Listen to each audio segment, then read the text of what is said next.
Greetings, I am Pillar Nexus, the Ancient Gladiator, today with more Pillarless tabletop games, with one of my favorite fucking card games ever. Dot Hack Enemy trading card game. I've got the Kite and Black Rose starter decks, although I've made one very particular switcheroo between the two, and you'll see it later. Alright, goal of the game is to score 7 points. You do it by sending out monsters against your opponents. If they don't have a PC to defend with, you score all the monsters that you sent to attack. If they do have a PC to defend with, then there's going to be a fight that happens. But let's go over the sequence in order. First off is building a deck. You need to have a 60 card deck. You are limited to 4 copies of a given card. You ought to have at least half of it being monsters. Anyway, at the start of the game, both players will draw to 4 cards. You'll have a random first player. I believe it's from cutting the deck, and the higher number, Destiny, wins out.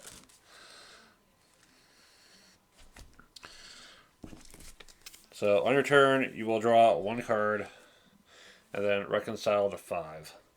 So if you have fewer than 5 cards, you'll draw more. If you have more than 5 cards, you'll discard. On your turn, you play 1 card. So if you play a PC, first off, you cannot have the PC already in play. If you do, your PC will, the new card will replace the old card. PCs get wounded, and if you play a PC when you already have it in play but wounded, you basically heal them. You're limited to 3 PCs. If you want to play a 4th, you'll have to discard one of the previous ones. If they have compatible equipment, you can transfer it over to the other PC, the new one coming in.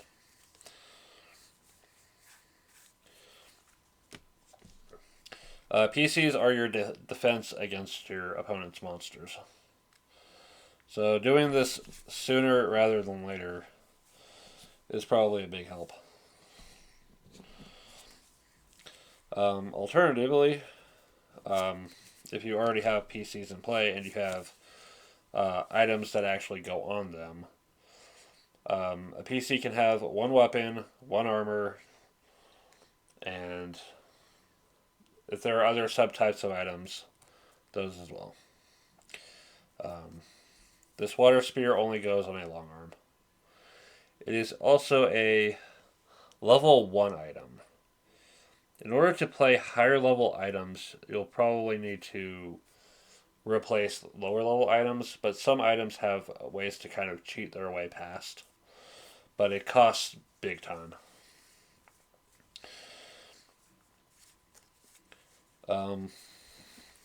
There's playing monsters.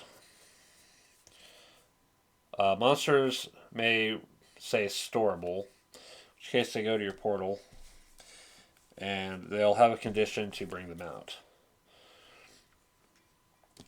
Some monsters are not storable. You play them, they attack immediately. You'll resolve battle.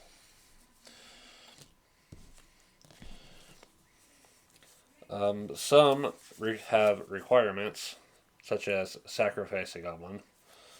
So you'll have to have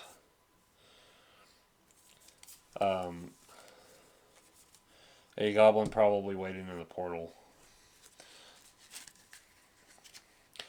So things that say, let's see here. Sacrifice. You have to spot a card and place that card into your discard pile. To spot, you have to see a card in play. Cards that are in play include The equipment attached to your PCs, monsters in your portal, monsters in your score pile, and your field, and all the same stuff on your opponent's side.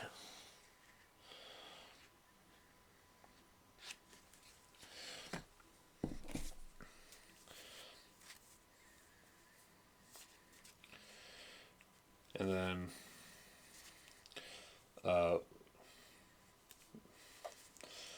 when you actually have monsters attack, well, let's just do this for the turn. We'll play Purist instead. And we'll make it their turn. So, we'll draw. Now, I didn't get any PCs. So, I'm kind of at a loss for defending myself on this side. And it's going to take a while to build this up. What I might end up doing is, if it's your first turn of the game, you have the option to just straight up discard, and on your next turn you'll reconcile to 5 as usual. It's an act of desperation that is only if you really hate the option you got stuck with. I think in a future expansion they changed that rule. But let's say I had the conditions I needed to play, I don't know, let's say Cycloshark. And I actually do it.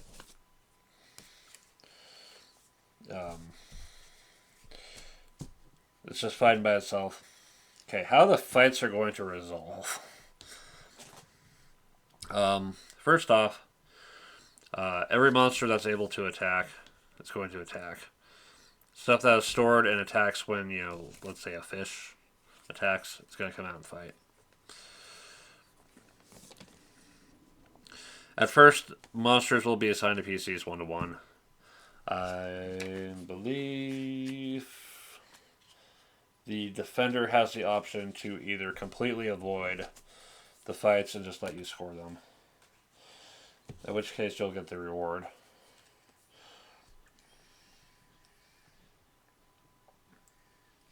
Or they'll fight the monsters and then it's the defender that gets to assign the battles. So if they have multiple PCs to work with, they can decide which one wants to fight. Okay. So they'll assign the fights. They are set in place. And then draw Destiny. But before that, if any player has actions, actions are cards that will be placed face down and then flipped up by the player that has the PC in battle for certain actions. There are actions that work for the monster side. For example, a data bug. If your monster is about to be destroyed, it lets you save them to the portal. Anyway, after any actions are flipped up and resolved, you will draw Destiny. Reveal the top card of the deck, and combine values together. There we go. Okay. So that is a tie. The 1 and 3 Destiny versus the 3 and the 1 Destiny. It's a tie. Monsters win. Ties. The PC will lose and take a wound. However, this PC has these little silver dots that are referred to as tolerance. They are not wounded unless you exceed, unless you win the battle by more than their tolerance. So 4-4 is nothing. He's fine. You still get the reward. You still get the score of the monster. But he's none the worse for wear. What it would take is, so we drew like a 3 for him. So there's a 4. 5, 6. It would have taken 7 to wound him.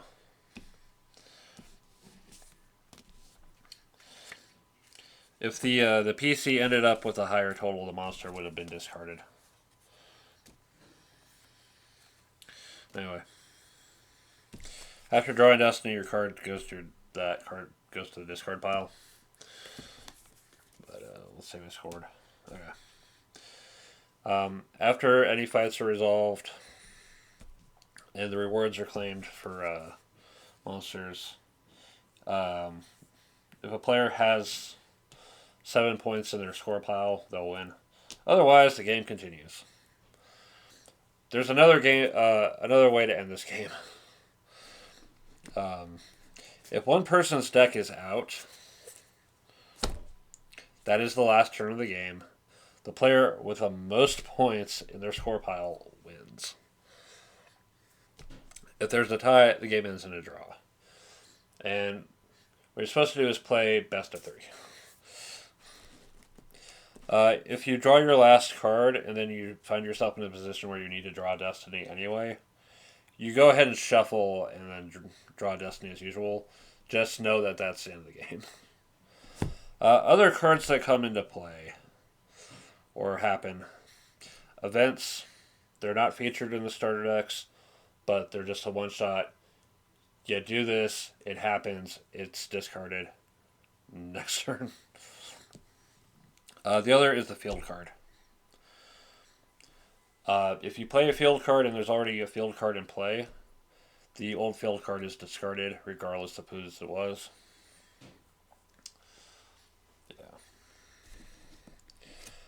Something else you can do on your turn is also play a card as a hidden card. Even if it's not an action card, you can... If you play a card as a hidden card, don't let your opponent realize what it is. Let it be a surprise. Let them think that's an action card, because that's part of the strategy here. But yeah. And other things. Just in general, something to keep an eye on is elements: earth, fire, lightning, water, darkness, and wind. Yeah, the starter decks. The opposite deck had a card that fit better in the other deck, so I swapped a data bug and enemy. But anyway, spotting elements will come up quite a bit. Sometimes you'll have to spot hidden cards. You can't spot the other side of hidden cards, just the fact that the card is hidden. Like a Cyclo Shark. Spot 2 hidden cards. It could be one of that player's, one of your own. And that'll let you play it. And then finally, there's monsters that have a dot next to their name. Usually it's the phases. Sometimes it includes some other monsters too. Whoever plays that monster and gets it into either their portal or score pile, the other player cannot play that monster if they have it in their deck. And what else? Oh yeah, so there's this whole tournament system of getting points and getting more level up cards. Those can be used as... having more of those actually lets you go first instead. There are also certain cards that require you to burn a level up card, as in set it outside of the game for this match. You know, you'll still have it next match, but it served its purpose for this one, and it does some pretty nasty stuff. Why the hell do I love this game? Just because it's such a different system. I mean, first off, it's set in an RPG. Set within an RPG within an RPG. uh, which is unusual. Look at card games. What do we get? We get Magic and Monsters. Okay, yeah, we have some of that here, but it's just fantasy for fantasy's sake. This is very video gamey in that sense.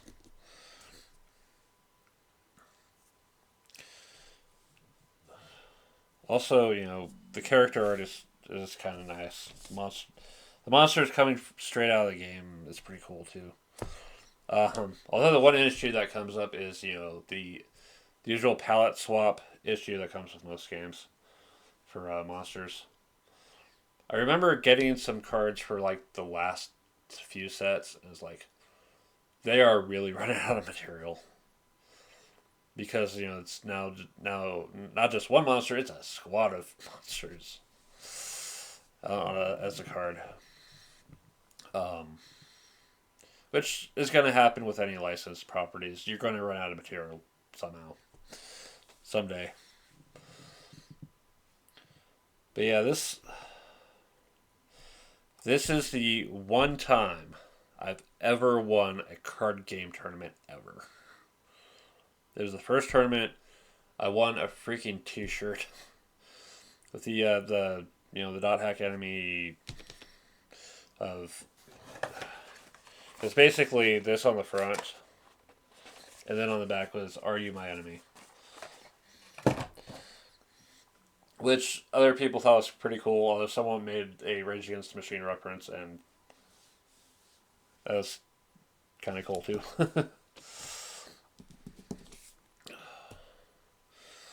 Yeah. Strategically speaking, this game can get kind of interesting. Either you've got your PCs built up to hold up, you've got your PCs building up to hold the line against your opponent while trying to use your own monsters to build up your points and hit your opponents while they're weak. The fact that your PCs get wounded in the fight and you have a chance to recover gives you another layer of strategy as well. Wounded PCs in a fight that lose that fight get discarded. If they have equipment on them, that's a major loss. But the other option is trying to focus on your monsters and get them to win first. That weird balancing act of defending yourself and attacking your opponent is interesting. So, there are still decks for this game floating around. There's still quite a bit of cards. Have fun finding them. But yeah, the two starter, just get the two starter decks and just have a blast. Just make sure. Just make sure that you find these two cards in their respective decks and you switch them. Alright, this has been Pillar. Thank you very much for watching. I'll see you next time.